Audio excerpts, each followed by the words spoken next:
Olá, bem-vindos e bem-vindas ao nosso terceiro episódio do podcast Humanas. Eu sou a Sheila. Eu sou a Joyce.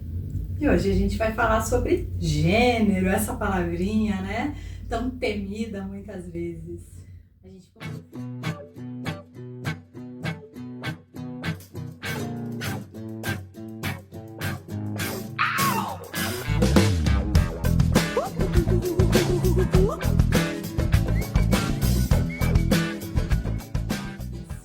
gente ficou pensando bastante sobre o título desse episódio, porque falar sobre gênero às vezes não é uma coisa do dia a dia, né, das pessoas. A palavra gênero, né, porque na verdade é o dia a dia, né, a forma como a gente constrói os papéis de homem e mulher na sociedade, né. É isso que é falar sobre gênero, Joyce? Perfeito! A palavra gênero, basicamente, ela vai ser pensada em três sentidos, né? A gente não vai aprofundar dois deles especificamente, mas a gente vai falar aqui justamente como esse termo, que é um termo que vai surgir no campo da academia, né, da ciência, dos estudos que vão se desenvolver a partir dos anos 50 do século passado, para definir, né, como se constroem os lugares do masculino, do feminino, como se constroem os estereótipos da masculinidade, da feminilidade, os papéis destinados a homens e mulheres em sociedade. A gente poderia falar de vários outros exemplos, mas a gente está falando disso. Ou seja, como as construções de gênero organizam o nosso dia a dia, a nossa vida em sociedade, as nossas relações afetivas, as nossas relações profissionais, as nossas relações em todas as ordens, inclusive conosco mesmos. É aquilo que a gente pode, o que a gente não pode fazer, que vem lá dos contos de fada, né? Do que a gente aprende desde criança, não é que a menina brinca com boneca, a menina brinca com carrinho, é isso, né? Sim, no final não temos como a gente fugir, né, justamente de olhar lá na origem. Então, quando a gente fala de gênero, Sheila, a gente está falando do quê? Em que pese a palavra ela seja muitas vezes mal vista ou mal interpretada, ou, né, como a gente falou no episódio sobre feminismo, ela também sofra de má comunicações, eu diria muitas vezes, né? As pessoas falam muito dessa palavra sem compreender o seu histórico, o seu sentido. Então, gente, quando a gente fala de gênero, a gente está falando do quê? De um conjunto de atribuições que foram, ao longo do tempo, destinadas de modo diferencial a homens e a mulheres a partir da justificativa biológica, né? A partir da justificativa, a justificativa que foi usada foi a biologia. Então, vamos lá, gente. A palavra gênero é para diferenciar. É para dizer que a biologia não justifica tudo aquilo que foi dito, por exemplo, sobre as mulheres e sobre os homens. Então é como se a gente falasse, quando a gente olhasse para as questões de gênero, da construção de um script, né? É como se lá na barriga, né, quando o bebê, o feto está gerando, a gente olha lá, a primeira coisa que a gente quer saber, né, é se é menino ou se é menina, o sexo do bebê. Aí a gente, a partir da definição da genitália, né, do corpo biológico, há uma característica biológica em cada corpo, a gente veio falando diferencial, mas a questão é que a partir dessa consideração, a gente começa a construir culturalmente e socialmente scripts. É como se fosse um roteiro, né, que a gente começa a colar no bebê. Nasceu menina, um determinado roteiro. Nasceu com uma genitália masculina, outro determinado roteiro, que é o que a gente chama do roteiro da masculinidade hegemônica e do lugar do roteiro da feminilidade hegemônica. A gente constrói isso e é extremamente importante reconhecer e compreender isso para a gente compreender que padrões de gênero não são naturais.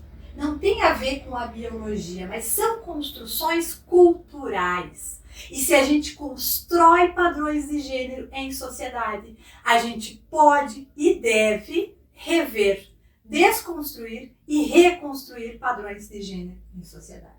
Isso não significa dizer que os homens são iguais às mulheres, né?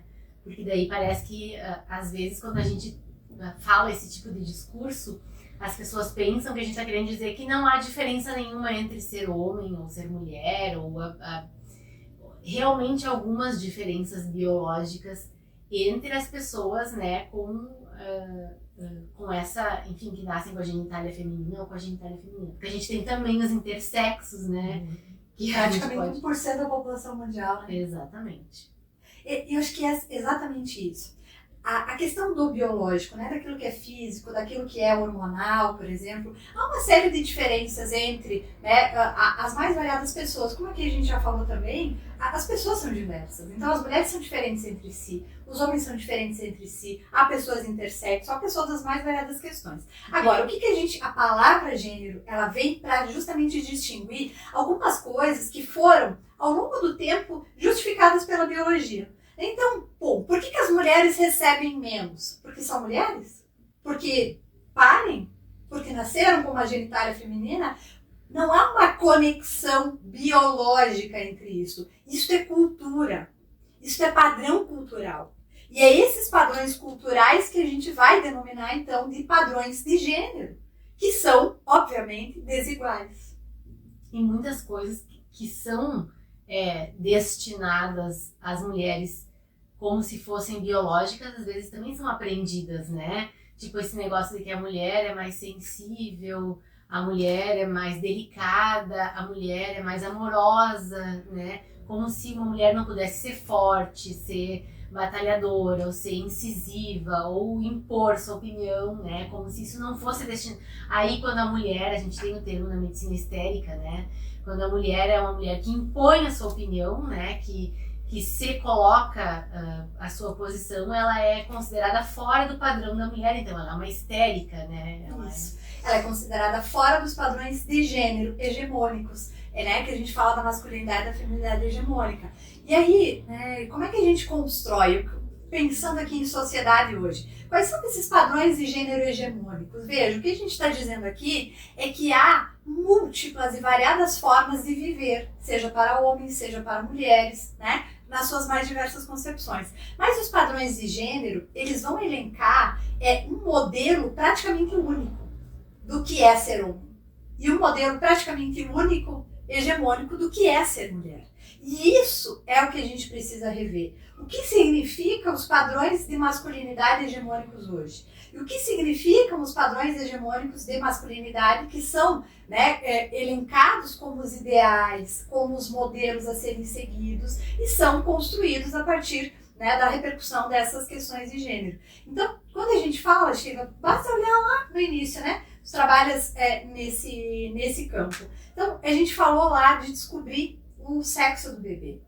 A partir daquele momento, a gente constrói scripts do roteiro. A gente vai definir, né, sabendo, a gente começa a fazer o enxoval do bebê, a gente começa a comprar brinquedos pro bebê e a gente faz o quarto do bebê. E aí sim, né, quem está nos ouvindo vai dizer, mas ela vai falar do rosa e azul. Vamos falar do rosa e azul. Porque as cores são maravilhosas, todas elas. A questão é, novamente, qual o significado atribuído a cada uma dessas cores. Quando a gente define uma determinada cor, né, associada a um determinado sexo, a gente está construindo padrões de gênero. Porque o que significa o rosa? E não é o rosa choque, né?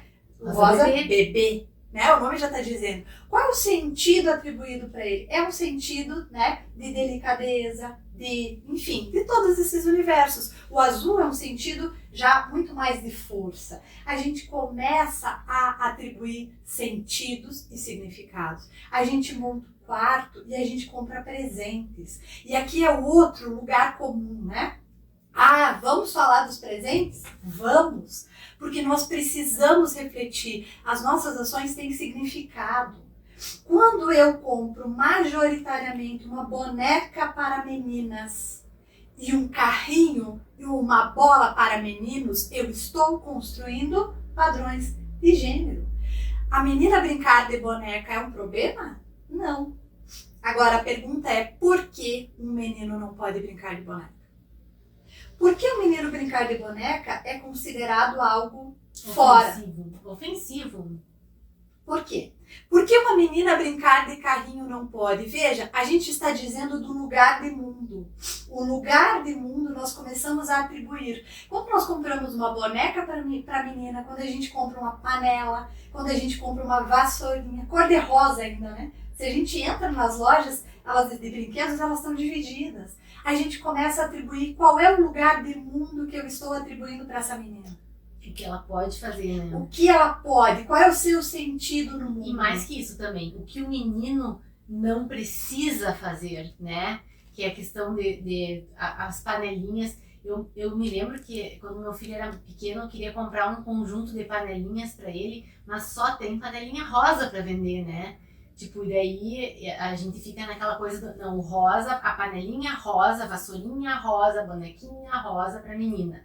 O menino é o carrinho, a bola, porque o menino não precisa se preocupar em cuidar do nenê, embalar um bebê, aprender a trocar uma fralda, aprender a cozinhar, né? Aprender a varrer. Não, e a dicotomia público-privada, lembra do primeiro episódio sobre feminismo que a gente falava dessa construção dos universos? Porque, vejam, a menina vai brincar de boneca, vai brincar da panelinha e aonde? Sheila, tu que é mãe, né? Aonde? Em que lugar a menina brinca? Geralmente ela brinca dentro da casa, né? Do lado, na sala onde a mãe tá.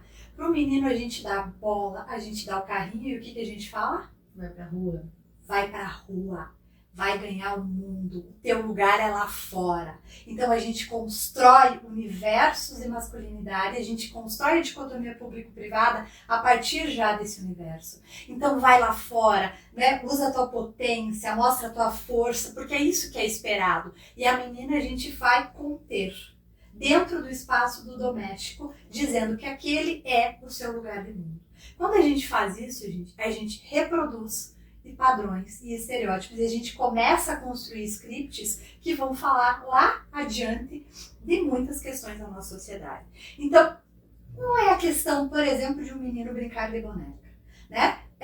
Porque muitos pais, enfim, muitas pessoas não concordam com isso. Por quê? Porque vão dizer que a boneca, o cuidar é do universo das meninas. O cuidar, quando a gente faz essa divisão, o cuidar, o afeto, trocar a fralda, cuidar da casa, limpar, o cuidar passa a ser uma coisa do universo do feminino. Então, se o homem faz isso, ele tá no universo do feminino e não do masculino. Ele vai ter a sua sexualidade problematizada ali, quando criança, né? Que nem é um problema para ele, né? Nem é uma questão naquele momento.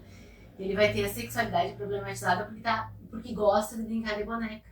E ao mesmo tempo, do que nós privamos os homens? Porque esse é um ponto extremamente fundamental. Os padrões de gênero, eles são limitantes, seja para as mulheres quanto para os homens. Meninos, compreendam isso. Os padrões de gênero, né, eles, da forma como eles são construídos na nossa sociedade, eles são problemáticos, inclusive para os homens.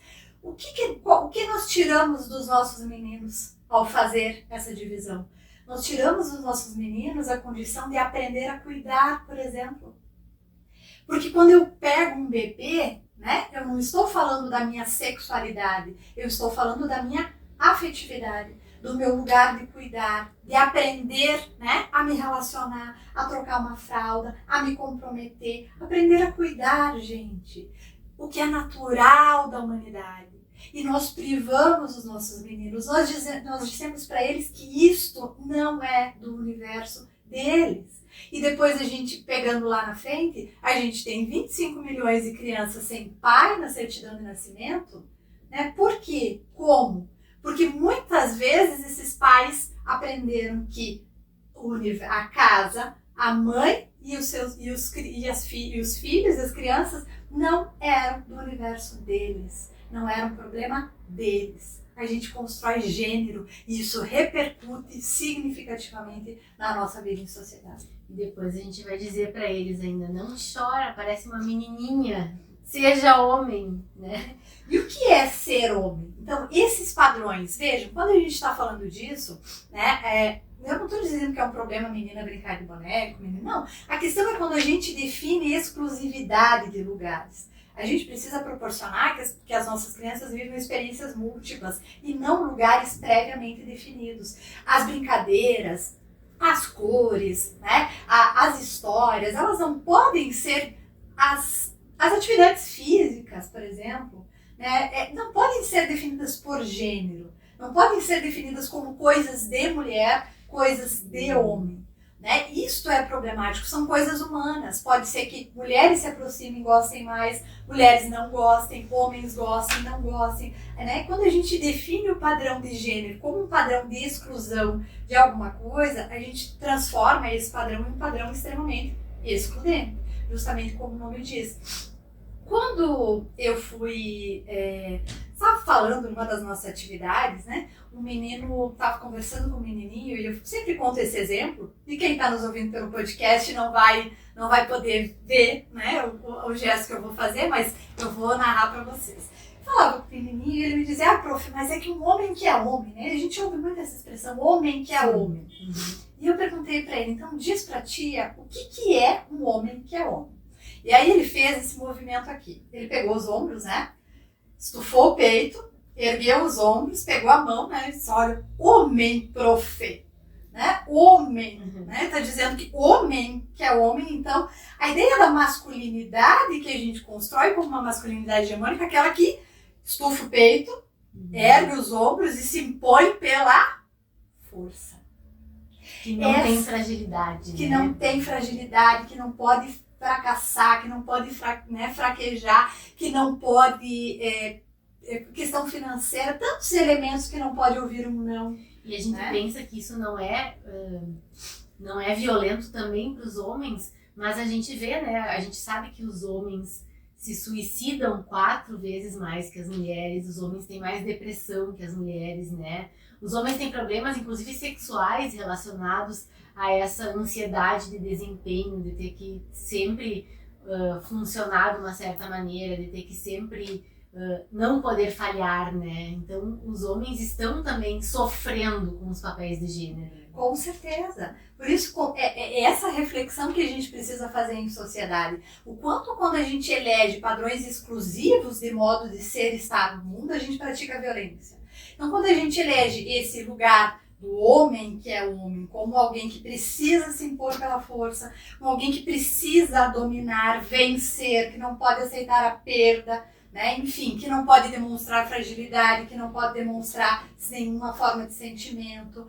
E por outro lado, a gente elege o lugar da feminilidade, né? Como a princesa, que linda, né? A pessoa que não pode se impor. Claro, porque eu tenho o homem que é o homem, eu tenho linda princesa. Veja, gente, né? O que eu estou construindo aqui? Alguém que precisa, como obrigação, se estar nesse lugar da imposição, e alguém que precisa, como obrigação, performar, né, esse script no lugar da sensibilidade, da fragilidade, do cuidado, então que naturalmente ama, que naturalmente cuida, mesmo que daqui a pouco isso não tenha nada a ver comigo, com o que eu sou, mas eu preciso, porque é natural da mulher. Isso exclui também as mulheres de outros papéis que não sejam o da maternidade e da família, né? A mulher que decide não ter uma família tradicional, assim, ela fica sem lugar no mundo, né? Porque o que ela vai exercer de cuidado, de caseiro, de amor, né? Ela fica sendo excluída do papel de mulher, né? Perfeito. E aí a gente começa essa subjetivação, né, na feminilidade, ou, né, para falar com a professora Valesca Zanello, que ela chama, então, na prateleira do amor, né, dentro da lógica das performances, seja da masculinidade da feminilidade, elas são extremamente problemáticas. Porque no caso da performance da feminilidade, dos padrões de gênero da feminilidade, né, para a gente dar exemplos aqui mesmo, da forma como se constitui. Um exemplo claro disso são, por exemplo, a pedagogização das princesas. A gente ainda repete, né, o processo das nossas princesas. Então, as meninas são princesas. Quem são as princesas historicamente nas nossas histórias? Vamos pensar o que isso significa, né? Quando eu digo que a minha filha, a minha sobrinha, enfim, princesa. São as princesas. Quem são as princesas? Princesas são mulheres que sofrem muito na vida, né? Até que um homem as salva. De outra mulher. Extremamente importante isso, né?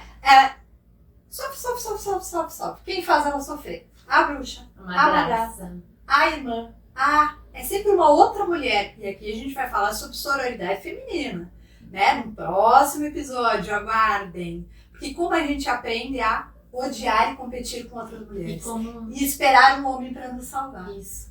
E como essa ideia da mulher agressora é sempre a mulher mais velha, né?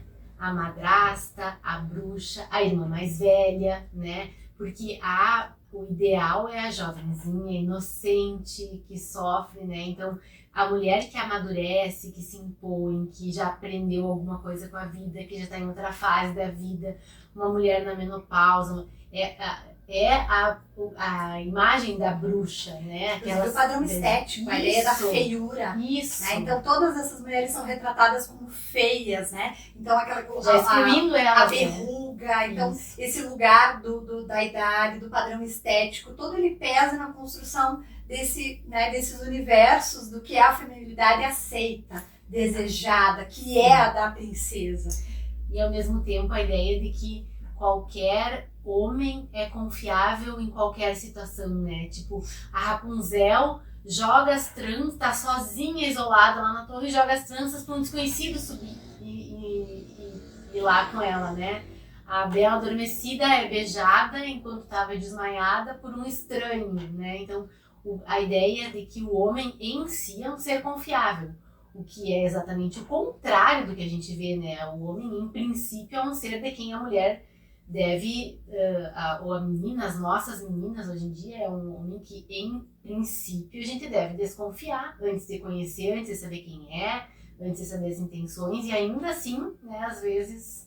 Se a gente está falando, por exemplo, a história da Bela Adormecida, que tu acabou de falar, do ponto de vista jurídico, né, que é a minha área, a gente está falando de uma situação de assédio ou até de estupro.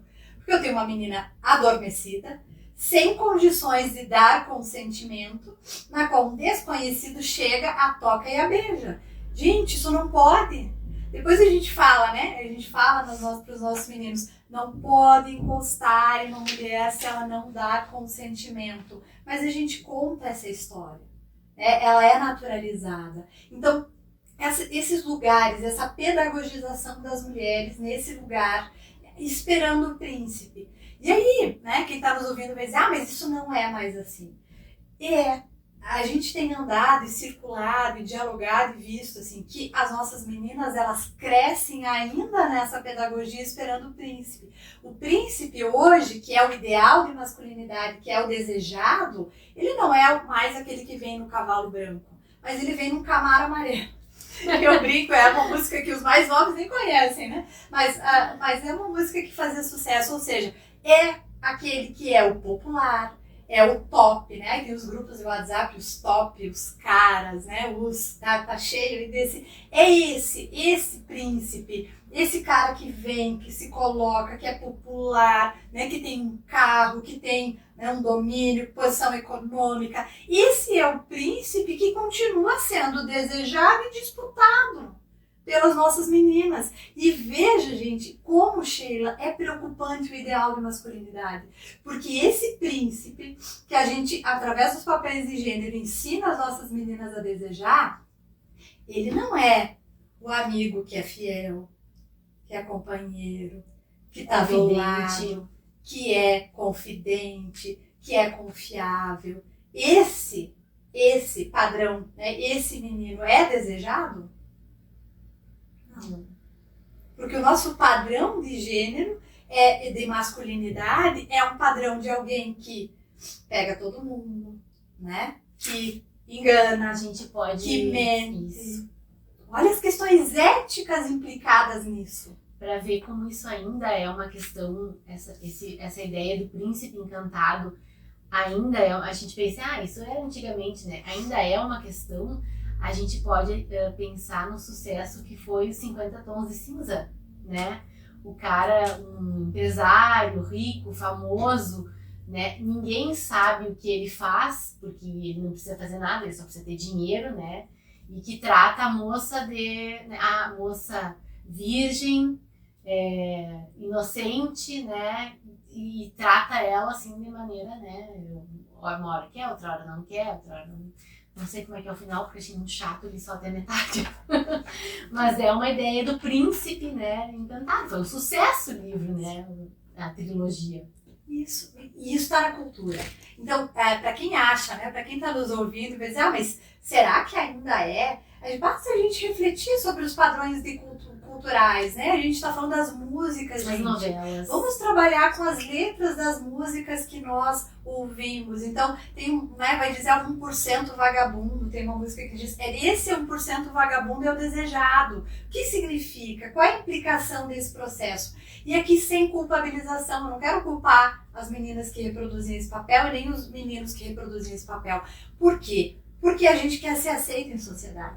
E se quem está crescendo percebe que os padrões aceitos são esses, a gente tende a reproduzir.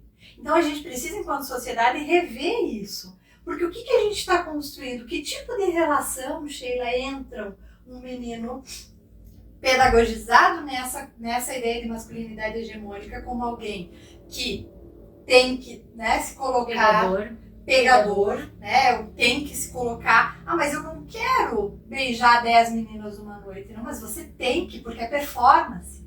Mas eu não quero fazer isso. Não, mas quantas exigências se colocam dentro desse universo? E como é que isso repercute, por exemplo, num relacionamento? Como é que um menino pedagogizado dentro dessa lógica da masculinidade, como é que uma menina pedagogizada à espera do seu príncipe entra numa relação? Já entram numa relação de forma desigual. Já entra, uma relação já começa desigual. E ela vai começar com controle, ela vai começar com ciúmes, com posse. Porque a lógica aqui é desta mulher, como uma mulher à disposição, do uso da posse e do descarte. Porque aí eu vou ter lá no meu trabalho, quando eu trabalho com situações de violência, eu ouço muitas vezes, mas eu não fiz nada, eu só bati na minha mulher. É a minha, é o sentimento de posse. Então, todos os papéis de gênero construídos, eles vão justificar esse processo e esse movimento de constituição de relações desiguais. Porque como é que alguém, uma menina, que a vida inteira se colocou na disputa por esse príncipe e num determinado momento, veja, ela foi escolhida por ele. Porque é o privilégio do masculino escolher. Então ela foi escolhida. Como é que eu saio, por exemplo, se essa relação ficou violenta?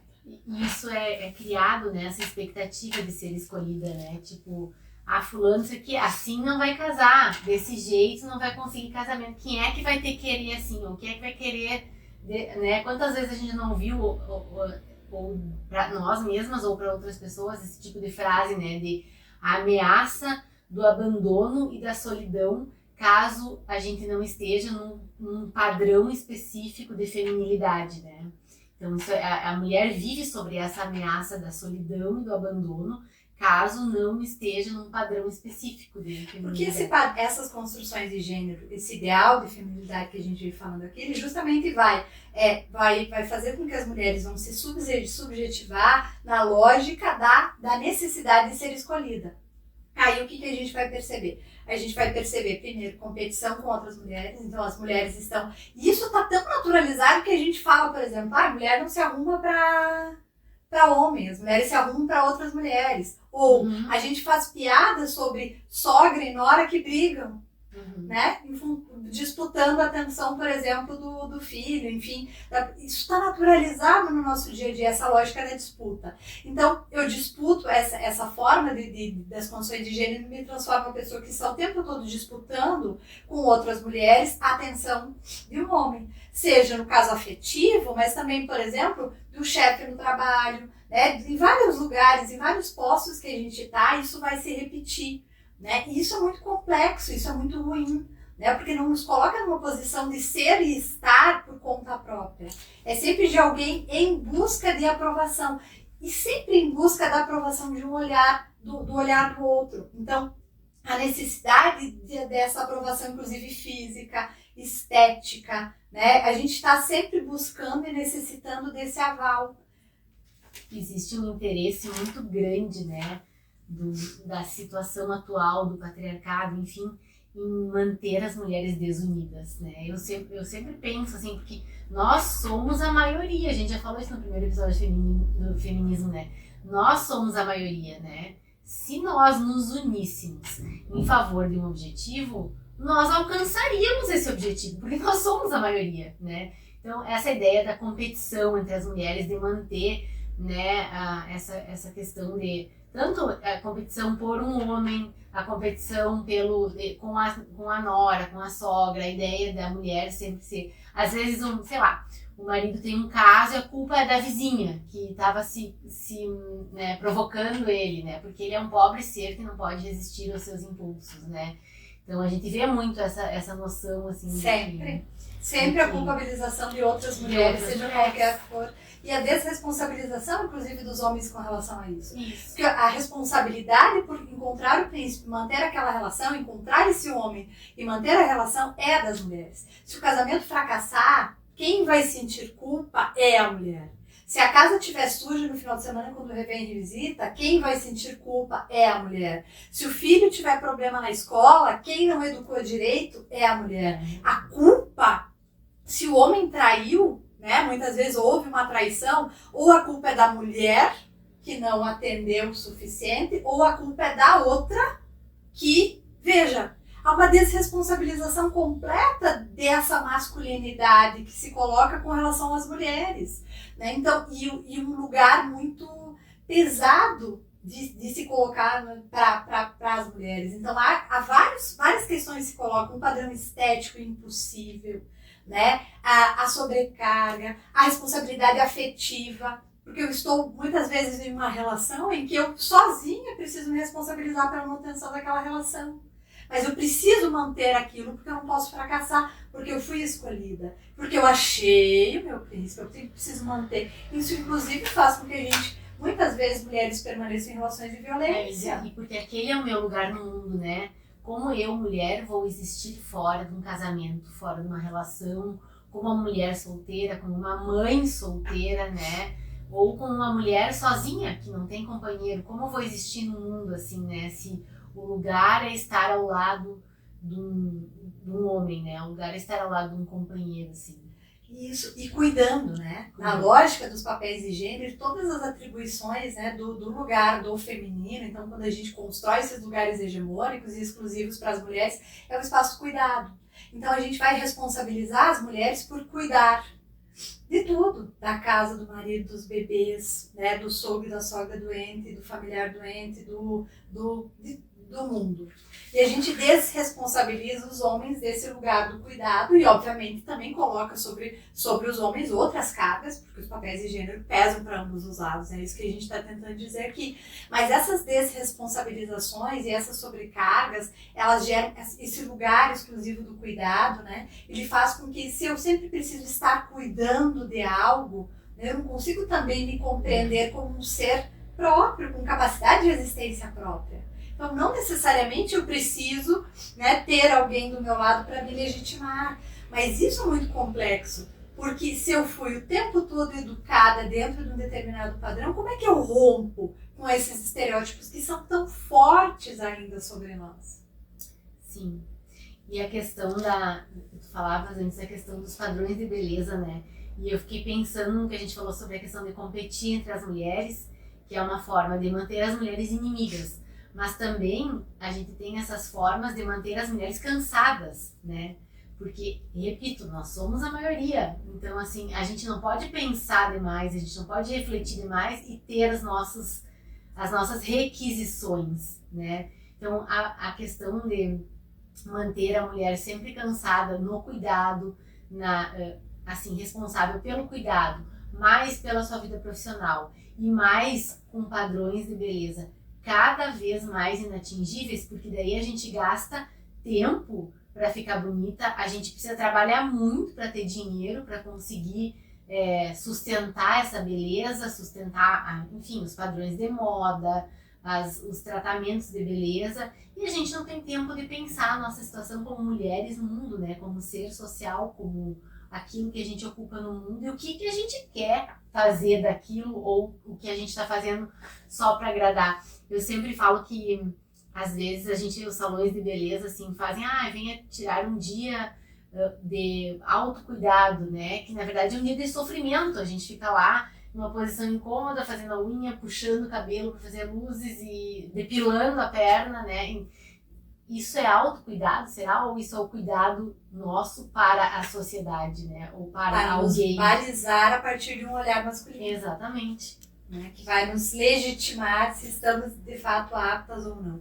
Então, esses padrões de gênero, acho que é extremamente importante falar ainda sobre isso. Veja, quando a gente fala de gênero, é disso que a gente está falando. Porque tudo isso que a gente está falando aqui não são questões do biológico. Então, eu não estou dizendo que não existem diferenças biológicas, existem. Agora, essas questões que nós estamos falando aqui, elas não têm a ver com a diferença biológica. Elas têm a ver com cultura, com padrões patriarcais de uma cultura que é desigual, que vai atribuir papéis diferenciados. E a questão com os papéis diferenciados em si não é um problema, porque várias sociedades vão dizer, olha, papéis diferentes. A questão é como nós valorizamos. Porque se eu atribuo para as mulheres o lugar do cuidado e aos homens o espaço público, como é que nós valorizamos quem cuida? A gente vê, às vezes, raramente, né, algum casal em que o homem opta pelo papel do cuidado, né, e a mulher trabalha fora.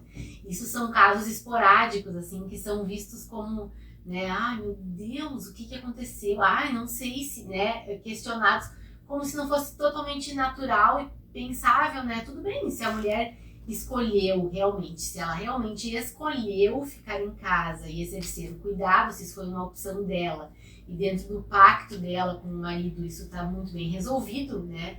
Isso também pode ser uma opção do homem, né? Dentro do pacto dele com a sua companheira, ele escolher ficar no cuidado, né? E ela... Até porque o cuidado, Sheila, é uma das funções essenciais da nossa humanidade. Exato. Nós não vivemos sem cuidado.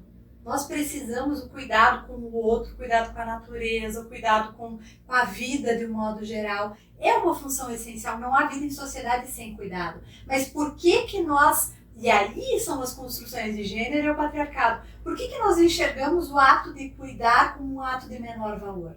Exatamente. Ou como quando a gente atribui, olha o capitalismo aqui, quando a gente atribui que as mulheres naturalmente cuidam, as mulheres cuidam porque é um dom, a gente justifica o não pagamento, portanto elas cuidam de modo gratuito. A gente exerce essa função de modo gratuito, como? Justificando como um dom. Como naturalmente uma questão de gênero. E aí o patriarcado e o capitalismo, eles se apropriam do trabalho de cuidado feito por mulheres. É o nosso trabalho gratuito que move o mundo. Ao mesmo tempo em que a gente ouve, quando a gente está em casa, por exemplo, quando uma mãe está de licença maternidade, né, que ela não trabalha. O que é de menor importância. Porque é legítimo, por exemplo, né, escolher exercer o trabalho de cuidado. Isso não é de menor importância. Mas veja, quando isso acontece, ela é deslegitimada. Quando é que vai começar a trabalhar? Né, aquelas velhas questões que se colocam. O que tua mãe faz? Ah, não faz nada, só fica em casa. A gente enxerga esse lugar, o lugar do feminino, como um lugar de menor valor, em que pese é o nosso trabalho que move o mundo e o capitalismo e o patriarcado se aproveitam, né, desse trabalho gratuito para porque as pessoas só conseguem sair para trabalhar porque alguém vai cozinhar, limpar, passar roupa, organizar as coisas em casa, vai levar as crianças para o colégio, buscar, vai fazer os temas, vai fazer todo esse trabalho ou na prática ou mentalmente, né? Porque daí a gente tem também a questão da carga mental, porque tem o homem que pensa que exerce o trabalho do cuidado porque ajuda em casa, né? Mas não participa da carga mental daquele trabalho, né? Posso dar um exemplozinho aqui? Eu vou falar uma historinha e quem é minhas alunas, eu falo nas aulas, mas vou dividir com vocês, nossos ouvintes, bem rapidinho. Mas é uma historinha que é uma alegoria, né? Que a gente conta uma história, assim, pensando aí a grande maioria da vida, dos casais, enfim, da nossa sociedade. Pai e mãe trabalham, né? Homem e mulher trabalham, vamos dizer que uma família com 2 filhos pequenos, 6, 8 anos de modo geral. Chega os dois em casa às 6 horas da tarde, né? Então vamos lá, como é que é a nossa historinha do nosso dia a dia? Chega lá na porta, né? Então todo mundo deixa o calçado na porta, filho deixa lá, pai deixa lá e a mãe já começa junta o calçado, já entra em casa juntando calçado. Já leva o calçado lá, já vai lá pra lavar, já vai botar o calçado pra lavar, porque ele tem que secar para outro dia, já bota, já tem que aproveitar o sol, já pega a mochila, já leva no quarto, né? Já começa, já recolhe a roupa que deixou estendida do meio-dia, já lava a louça que ficou do meio-dia porque tu saiu rápido, já começa a pensar, né? Enquanto tu vai fazendo tudo isso, né? Dali a pouco ouve aquele grito: ô mulher, né? Vem cá, para um pouco, tu não para nunca, não para de trabalhar, não consegue sossegar, vem cá tomar um mate, né?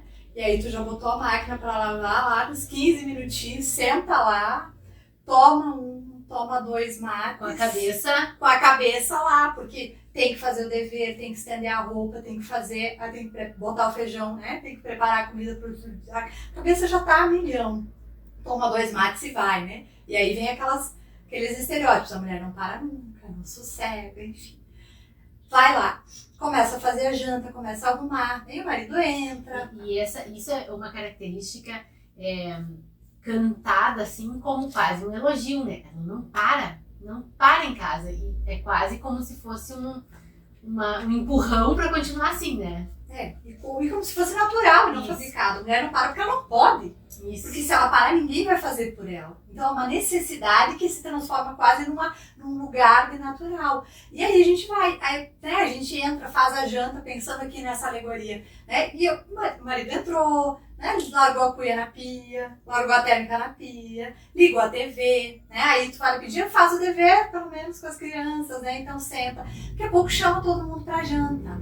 Então vem todo mundo jantar. Aí depois da janta a gente tem a famosa ajuda, né? Ajuda que geralmente é o lavar ou secar a louça. Eu acho o máximo, porque, né, no momento então em que a mulher tem essa ajuda, ela parou, ela sentou? Não, ela foi fazer outra coisa. Ela continuou trabalhando, ela foi recolher o lixo, ela foi lavar o banheiro que ficou sujo, ela foi fazer alguma coisa. Então ela não para. E depois ainda tem que conferir se a louça foi bem lavada, porque a desresponsabilização faz com que eu não precise me comprometer em fazer aquilo bem feito. E eu ainda digo, mas né, ela vem fazer depois de novo. Claro que ela vem fazer depois de novo, porque você não se responsabilizou em fazer bem feito. Né? Então a gente pressupõe mais que ajuda, mas essa é uma outra conversa. Aí, bom, né? Senta de novo. Vai lá, continua, chama os filhos, faz o dever, guarda a louça, termina o almoço do outro dia. Vamos lá, gente. Bota as crianças para tomar banho. Vai indo na rotina do que tem para fazer. 11 horas da noite, meia-noite, botou os filhos para dormir, né? Toma banho finalmente, morta de cansada.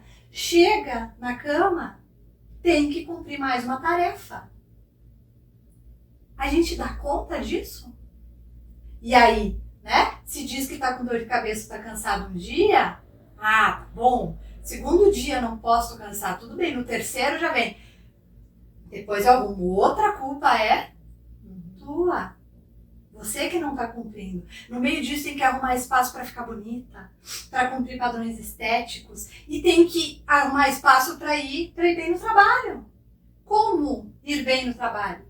Que tempo que tem pra gente, né, pleitear o espaço da carreira. E se for colocar, por exemplo, uma mulher que entrar no mundo político, como?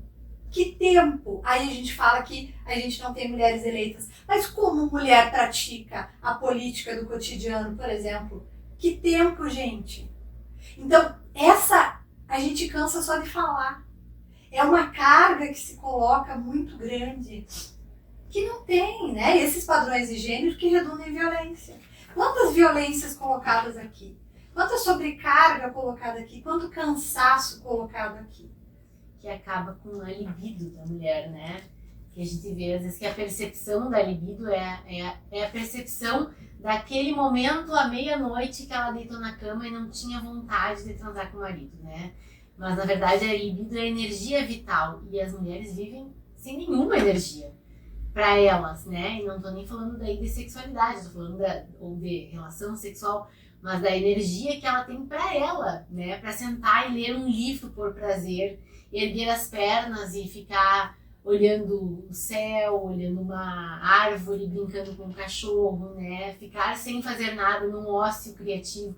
Não existe isso para a mulher, né? Ela tá sempre com alguma tarefa. E se ela não tá fazendo alguma coisa, ela tá devendo alguma coisa, né? Por isso que é importante, assim, quando a gente fala dos papéis de gênero e que a gente circulou, né, todo esse campo, é importante a gente chamar homens e mulheres, meninos, sejam nossos parceiros para repensar. Porque viver com companheiras, com mulheres menos cansadas, menos estressadas, é algo que eu imagino que seja bom e seja fundamental. Mas é preciso que a gente repense esses processos de construção. E repense, Sheila, padrões de masculinidade hegemônica. Para ir encaminhando aqui para o final, nosso podcast, eu tenho pensado e refletido muito sobre o quanto padrões de masculinidade hegemônica são tóxicos e são prejudiciais à nossa sociedade, de muitos pontos de vista. Éticos, porque a gente elege um padrão que precisa ganhar a todo custo. Não importa se cumpre as regras ou não, eu preciso vencer. A gente elege um padrão de masculinidade que não pode aceitar o não. E que se coloca como dono. Portanto, eu mato a mulher e os filhos porque são meus. Porque eu não posso admitir a perda. A gente elege padrões de masculinidade que são extremamente complexos, inclusive para homens que não alcançam esse padrão. Né? E aí, às vezes, muitas vezes, né, eu tô fazendo algum trabalho e as pessoas me dizem, trabalhando com violência, mas por que lei do feminicídio? Por que lei Maria da Penha os homens morrem mais? Né? Os homens morrem mais que as mulheres. E, sim, os homens morrem mais. E a gente já parou para pensar por que homens morrem? Sheila falou antes do suicídio. Mas, por exemplo, a grande causa de morte de homens jovens é o trânsito. Por que um menino precisa pegar um carro e dirigir a 200 por hora? Se ele dirigir e cumprir a regra a 60, ele vai estar cumprindo com o padrão de masculinidade que se espera dele? Não. O padrão de masculinidade exige que ele rompa as regras, que ele quebre, que ele se prove. E aí os nossos meninos morrem no trânsito, os nossos meninos morrem em brigas, os nossos meninos morrem em suicídio. E essas mortes, sim, também têm a ver com padrões de masculinidade hegemônica. Então é preciso que a gente repense. A gente precisa urgentemente repensar padrões de masculinidade violentos e hegemônicos e padrões de feminilidade submissos. A gente precisa construir padrões mais igualitários, menos excludentes e melhores. E se a gente consegue pensar sobre isso, né? Porque a gente pensa, falando assim agora, entendendo tudo o que significa falar sobre gênero, né? O que a gente consegue identificar, a gente precisa achar caminhos, né? Para tentar mudar isso, né? Se a gente consegue identificar, nomear e falar, é o primeiro passo para a gente tentar achar caminhos que sejam mais justos para todo mundo, né? Que sejam mais igualitários realmente para todo mundo. E esse é o nosso convite. Bora desconstruir e reconstruir padrões de gênero.